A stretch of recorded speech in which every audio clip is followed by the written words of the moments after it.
Lui, il a pas vraiment montré à boxer. Lui, c'est un gars qui se battait dans le cours avec ses frères et sœurs pour le fun. Puis le père leur donnait une scène à celui qui pleurait pas. Tu sais, d'affaires de même.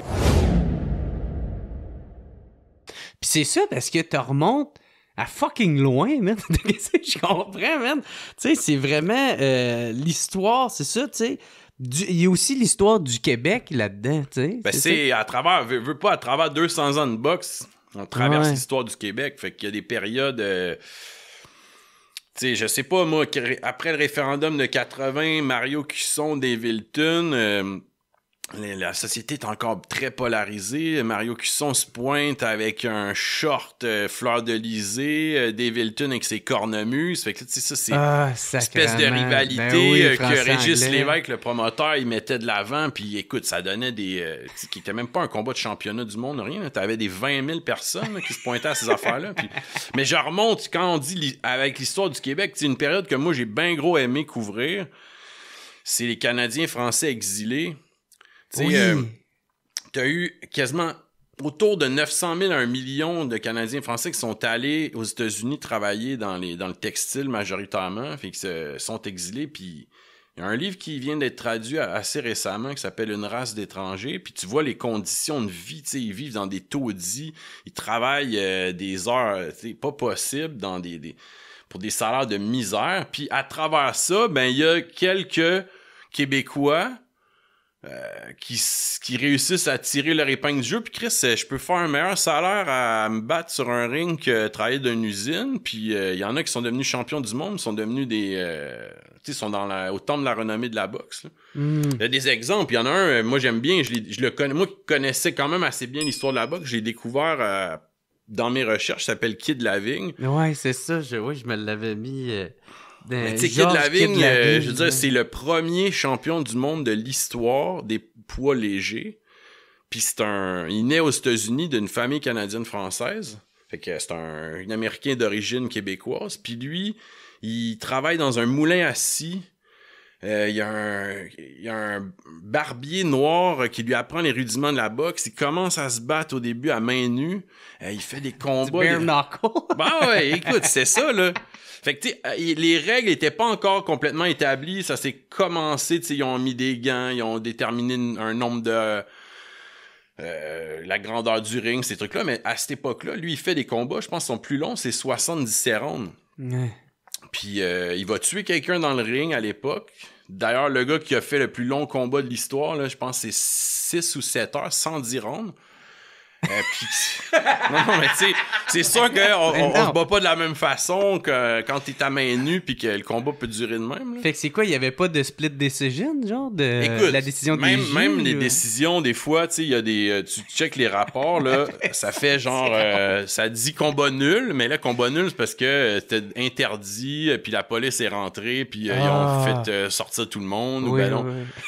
Tu sais, le gars il y a un gars qui était en état d'ébriété, il s'est fait knocker après 20 secondes. Il y a toutes sortes d'affaires d'histoire de même que tu dis, tu sais, c'est le fun aussi parce que t'as aujourd'hui, tu sais, les boxeurs, t'as reçu Marie Abdicard, je pense. Ils sont encadrés. Ils ont des nutritionnistes, ils ont des préparateurs physiques, ils ont des psychologues sportifs. Dans le temps, c'était comme...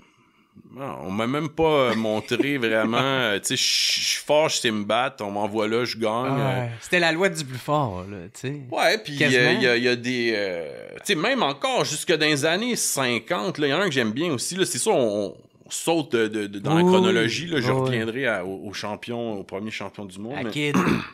Ouais, c'est ça, mais... tu sais, Yvon Durel, mettons. Là, Yvon Durel, c'était un Acadien. Fighting Fisherman.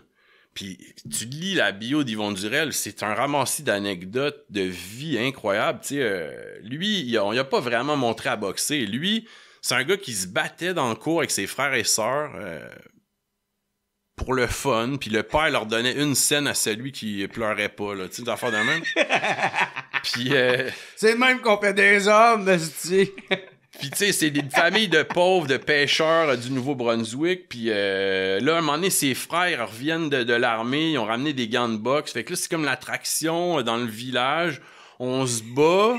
avec des gants dans un champ, puis tu sais, les gars, ils sont videurs. C'est le seul entraînement, mettons, qu'il y a. Puis là, quand ils commencent à boxer, ben tu sais, Yvon Durel, là, donner une idée au monde, là, c'est une force de la nature. Tu sais, c'est quelqu'un qui avait pas une très bonne technique, mais qui a assommé du monde parce qu'il était extrêmement fort, puis lui-même, il dit, ah, ben, mes frères et sœurs sont plus forts que moi, puis il y a des anecdotes de même, puis il y a une affaire, à un moment donné, il part pêcher, tu sais, puis il y a une tempête, il reste coincé en mer, la voile, elle s'envole au vent, il passe 36 heures en mer, quelque chose de même, ou 32 heures. Puis là, il réussit on réussit à le ramener. Puis là, le monde dit « Aïe, tu vas-tu aller te coucher? » Il dit « Non, moi, j'ai un combat à ce soir. » Fait que là, il s'en va se battre, tu sais, après avoir passé comme 36 heures éveillé en mer. Puis là, dans le combat, il dit là, tu sais, son gérant, un moment donné, il est comme rendu au 8e round. Puis là, il dit là, descends-le, tu sais. Puis là, il dit « Chris, je le regarde, il dormait. Il dormait dans son coin. Puis il s'est réveillé, puis il a gagné, tu sais.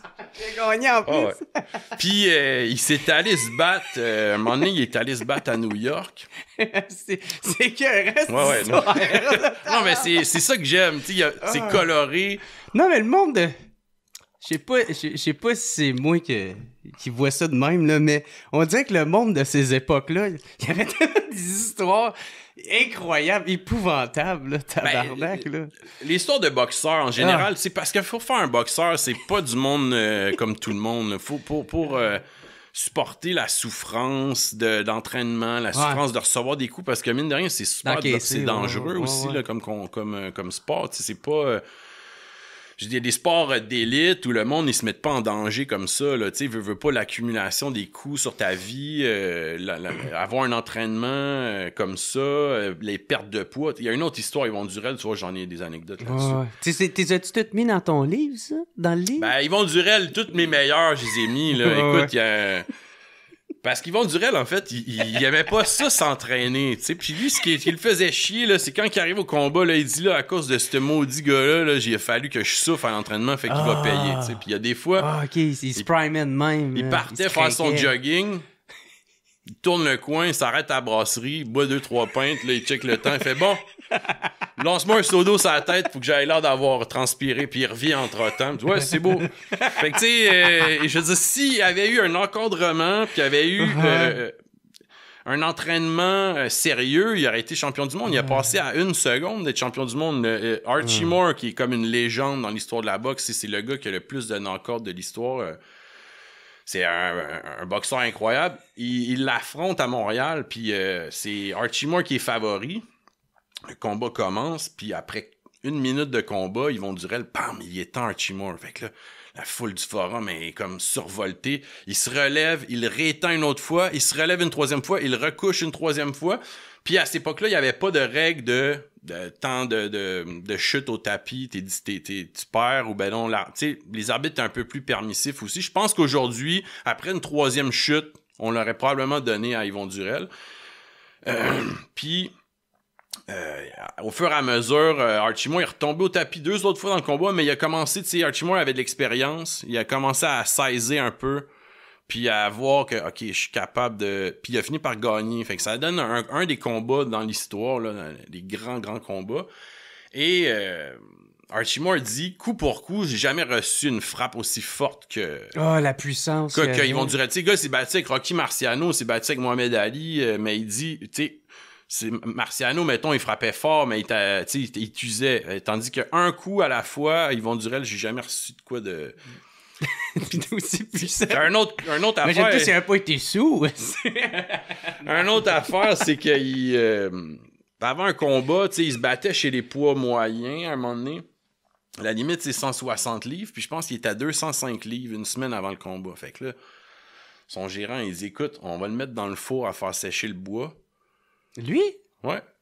Fait qu'il le mettait dans le four à faire sécher le bois pendant, là, il achète de 15 minutes, puis là, il dit, on voyait sa graisse fondre comme du beurre, tu sais, puis là, il le ressortait, puis il mettait une couverture, ok, on réessaye. Ils ont fait perdre 45 livres pour son combat, tu sais. Oh, mais c'est de l'eau, esti, ben, qui sort de là, esti, il est juste déshydraté. Mais en même temps, les boxeurs, ils se déshydratent eux-mêmes jusqu'à la pesée, puis ils se réhydratent aujourd'hui, tu sais, la pesée la veille. Fait que c'est ça, tu sais, il y a des anecdotes comme ça de bonhommes... Mais en tout cas, ça donne des histoires incroyables. Ouais, non, c'est ça. Puis là, c'est ça, t'es mis dans ton livre. Puis justement, c'est ça qu'on parlait tout à l'heure, tu sais, il y a un peu d'histoire du Québec dans ce livre-là. Parce que, tu sais, il y en a un autre aussi, là, t'as sorti, là, qui s'appelle Loup Brouillard, là, aussi. Hein? Ouais, Loup Brouillard, c'est mon préféré. Tu sais, au niveau... Une fois que tu plonges dans son histoire, tu découvres des trucs. Loup Brouillard, il a été champion du monde. What's up tout le monde? Ici Jer Alain pour vous dire un gros merci d'écouter et de suivre le What's Up Podcast. Vous pouvez m'aider en devenant membre Patreon. Il y a plein de sortes de forfaits. Il y en a à 3, il y en a à 4, d'autres à 15, puis d'autres à 25. En plus de m'aider financièrement, vous allez pouvoir voir les épisodes d'avance et pas besoin d'attendre qu'ils sortent en ordre chronologique. Devenez membre au patreon.com/whatsuppodcast. Sinon, gros merci tout le monde de me suivre, c'est super apprécié. Passez une excellente journée.